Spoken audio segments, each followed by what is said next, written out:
L'argent, le bonheur, la réussite, le succès dépendent de tes vies antérieures. C'est-à-dire, avant que tu n'arrives à cette époque-ci au XXIe siècle, avec les formes que tu as, ta couleur de peau, ta taille, tu es d'abord mort et tu es revenu. Et tu as décidé de revenir sur cette forme, telle que tu te vois aujourd'hui.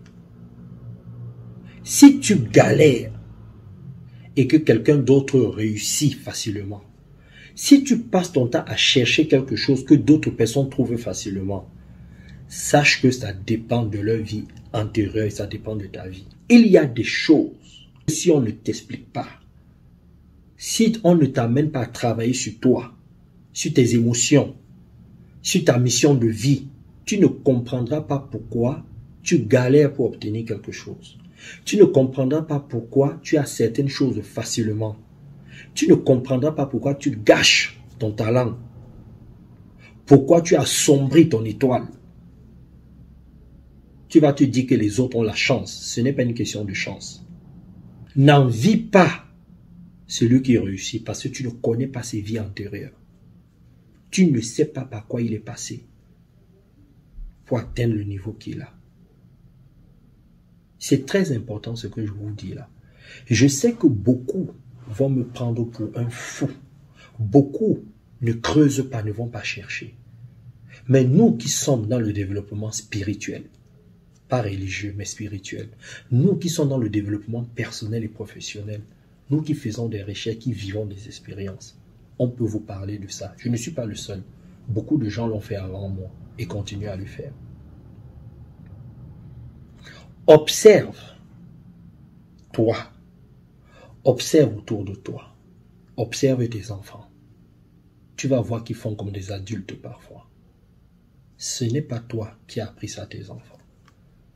Observe tes collègues. Toi-même, quand tu te vois, tu vas te rendre compte qu'il y a des choses que tu découvres de toi-même, que tu dis et tu te demandes mais qui t'a enseigné ça?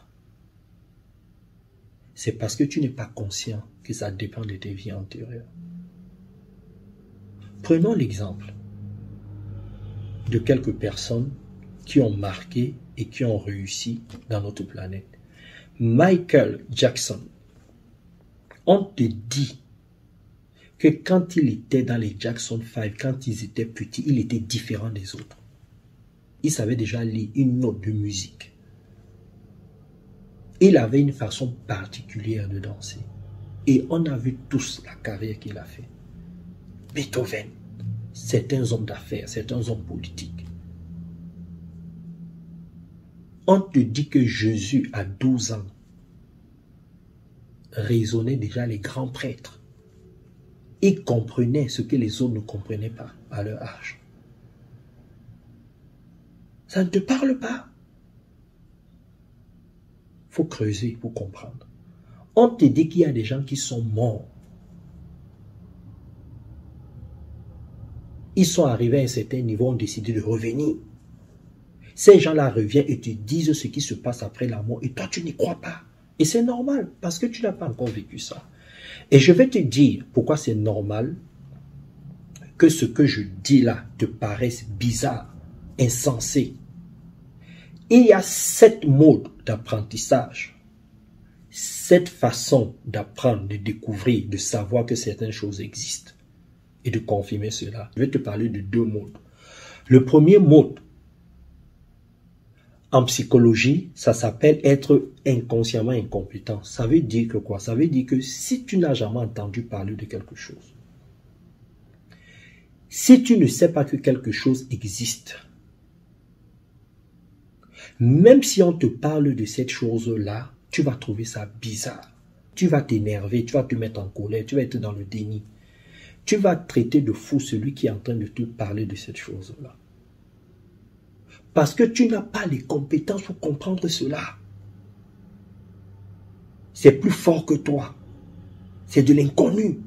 Donc tu préfères t'accrocher à ce que tu sais, à ce que tu as toujours entendu, ce qu'on t'a toujours dit. C'est là où tu as des compétences. Tu n'as pas les compétences sur l'inconnu. Mais tu n'es pas conscient de cela. C'est pour ça qu'on dit que ce premier monde, c'est l'état de l'inconsciemment incompétent. C'est pas moi qui ai inventé ça, c'est la psychologie. Et ça a été étudié par des grands scientifiques, des grands psychiatres, des grands psychologues. Je te donne un exemple simple. Si tu arrives dans un village, en Asie, en Amérique latine, en Afrique, avec un portable, s'ils n'ont jamais vu de portable, et on te voit en train de parler avec quelqu'un, alors que à l'époque, ils utilisaient les tam-tams pour communiquer. Si on te voit en train de faire des photos, on va te prendre pour un dieu. Ces personnes-là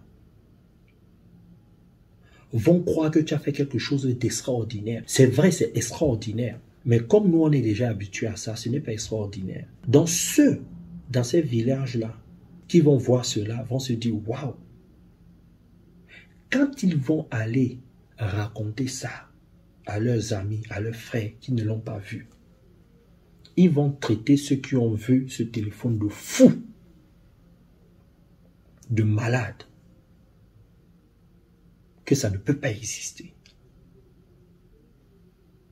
Vous pouvez faire cette expérience autour de vous. Ça, c'est le premier niveau. Il y a le second niveau qui est consciemment incompétent. Ça veut dire que j'ai entendu parler de quelque chose.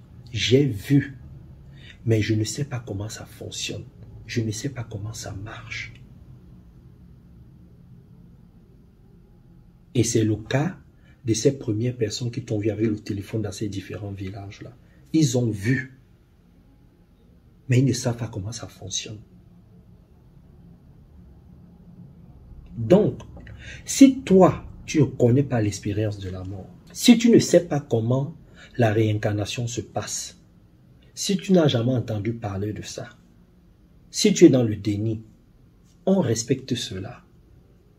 Mais je te propose d'aller chercher, d'aller fouiller, de sortir de ton cerveau pour que la vie te parle. Parce que tu ne peux pas tout découvrir en une seule vie, ce n'est pas possible. Même de façon logique, quand tu observes notre planète, il y a trop de choses à découvrir. Donc toi, tu penses que tu vas mourir n'ayant pas accompli des choses que tu avais dans la tête, n'ayant pas résolu tes problèmes avec ta femme, avec ton mari, avec tes enfants, avec tes collègues, ton problème de richesse, de pauvreté, émotionnelle, peu importe. Tu penses que tu meurs et ça s'arrête là? Ça veut dire que tu négliges, tu limites et tu ne comprends même pas l'intelligence de la vie ou de Dieu. Tu penses que la vie est si limitée? Tu penses que Dieu est si limité? Tu connais Dieu, la vie à ton niveau. Apprends à découvrir Dieu à un autre niveau. Il est illimité. Il y a trop de choses à découvrir. Les scientifiques nous prouvent cela tous les jours à travers les découvertes. On découvre tout le temps de nouvelles choses.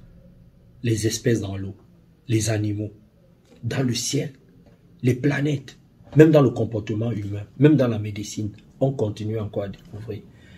Et tu penses que ça s'arrête simplement au niveau des découvertes que font les scientifiques? Sur le plan spirituel aussi, il y a beaucoup de choses encore à découvrir.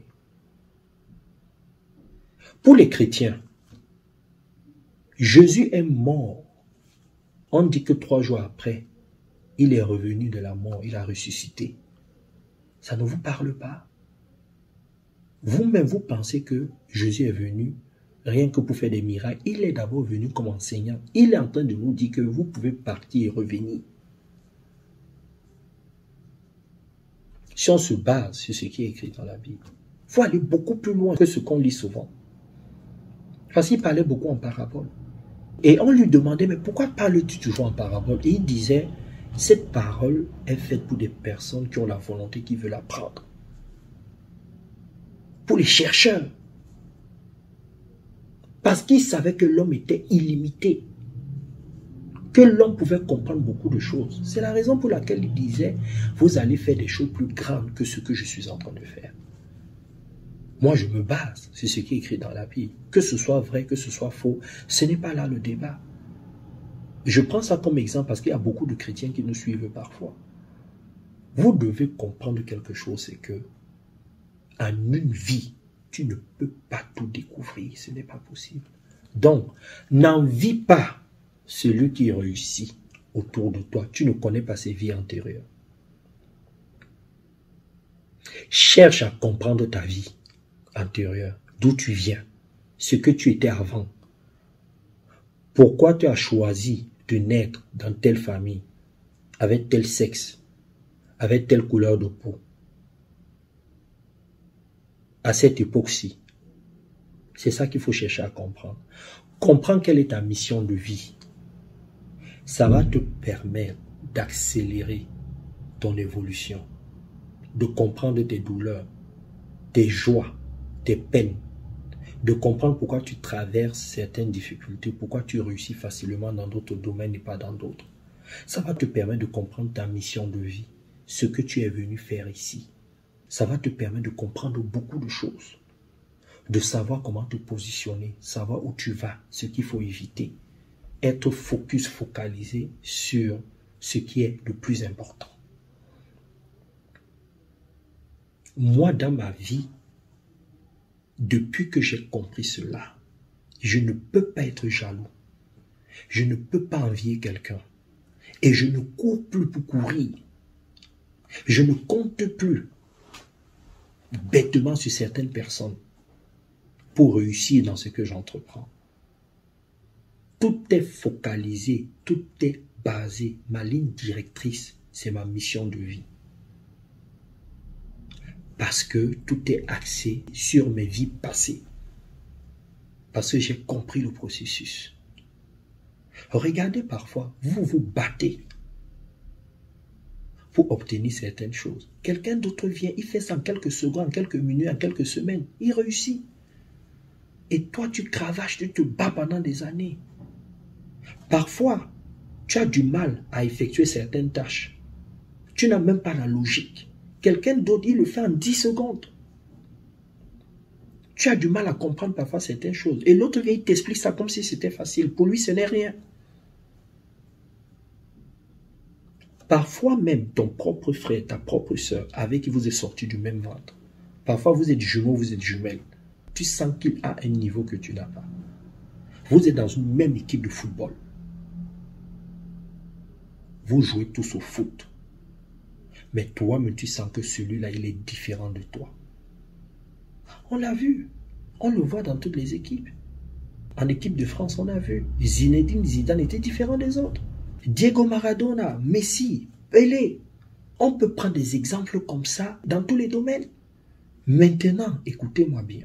Si tu te poses et tu enlèves de ta tête tes croyances, tout ce qu'on t'a déjà dit, et tu décides d'être consciemment incompétent, c'est-à-dire tu passes à un second niveau de l'apprentissage, la vie va commencer à te parler. La vie va t'envoyer des occasions comme celle-ci, par exemple, pour commencer à comprendre ce qui se passe. Tu peux aussi décider de rester au premier stade, d'être inconsciemment incompétent. C'est ton droit le plus absolu. C'est à toi de décider. Donc, moi, je te conseille de ne pas critiquer, de ne pas juger, de ne pas t'énerver, de ne pas être dans le déni, de ne pas refouler ce que tu écoutes, mais d'aller chercher à l'intérieur de toi. Et la vie va te parler. Que toutes les personnes qui veulent comprendre leur mission de vie, qui veulent vraiment travailler sur elles, vous appelez à ce numéro. On va vous coacher. On fait des conférences, des séminaires, des coachings. Il est temps de vous réveiller. À vous de jouer. Bisous et bye bye.